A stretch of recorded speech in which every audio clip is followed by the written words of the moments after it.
വെച്ചിരിക്കുന്നത് എന്റെ ഒറിജിനൽ തന്നെയാണ്. ആകെ ഇത്രയേ ഉള്ളൂ.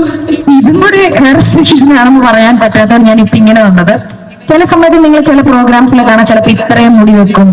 അത് നമുക്ക് സൗകര്യം പോലെ, അതാണ് ഹെയർ എക്സ്റ്റൻഷന്റെ ഗുണം.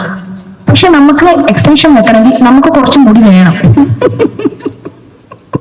ഒരു മിനിമം ഒരു കുറച്ച് മുടി നമുക്ക് ഒരു ബേസിക് ആയിട്ട് ഇത്ര ഒരു മുടി ഉണ്ടെങ്കിൽ ഇതിപ്പോ വെച്ചിരിക്കുന്നത് എന്റെ ഒറിജിനൽ തന്നെയാണ്. റിമി ടോമിക്ക് ഉണ്ടായിരുന്ന ചേഞ്ചസ് ഒക്കെ പെട്ടെന്നായിരുന്നു അല്ലെ. പണ്ട് റിമി ടോമി വന്ന സമയത്ത് റിമി ടോമിയുടെ ഒരു ഹെയർ സ്റ്റൈൽ ഉണ്ടായിരുന്നു. മിമിക്രിക്കാർ പ്രത്യേകിച്ച് രാജാ സാഹിബൊക്കെ എപ്പോഴും അനുകരിക്കും. അതായത് ഒന്നില്ലെങ്കിൽ രണ്ട് സൈഡിൽ ഇങ്ങനെ മുടി ഇങ്ങനെ കെട്ടി വയ്ക്കുക, അല്ലെങ്കിൽ ഇത് മൊട്ടെടുത്തിട്ട് ഒരു പോണിട്ടയിൽ കിട്ടും. പക്ഷെ റിമി ടോമിക്ക് നല്ല ചുരുണ്ട തലമുടിയായിരുന്നു വന്ന സമയത്ത്. പക്ഷെ പുള്ളിക്കാരുടെ ചേഞ്ചസ് അങ്ങോട്ട് പെട്ടെന്നായിരുന്നു. ആ തലമുടിയൊക്കെ മാറ്റി ഒന്ന് സ്ലിമ്മായി.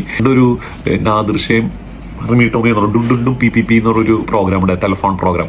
അതിൽ ഈ പുള്ളിക്കാരനെ കാണാൻ വേണ്ടി മാത്രം ആൾക്കാർ ഇരുന്നിട്ടുള്ളത് എനിക്കറിയാം. ആൾക്കാരെങ്ങനെ കയ്യിലെടുക്കണം, സ്റ്റേജ് എങ്ങനെ കയ്യിലെടുക്കണം, ഈ പഴയ തലമുറയിലുള്ള ആൾക്കാരോടൊക്കെ കണ്ടുപിടിച്ചത് റിമി ടോമിലൂടെ ആയിരിക്കണം. എനിക്ക് ഭയങ്കര ക്യൂട്ടിയായിട്ട് റിമി ടോമിനെ തോന്നുന്നത് ആ കാലത്താട്ടോ. അന്നത്തെ കുറേ ഗൾഫ് ഷോസിലും ഒക്കെ റിമി ടോമി ഉണ്ടാവണം. അപ്പോഴും ഈ പറഞ്ഞ പോലെ ഒരു മുടിയൊക്കെ പൊക്കി കെട്ടി പോണിട്ടയിൽ വെച്ച് കെട്ടി റിമി ടോമി ആടലും പാടലൊക്കെ കാണാൻ, ആ റിമി ടോമിനോട് കാണാൻ എനിക്കിഷ്ടം.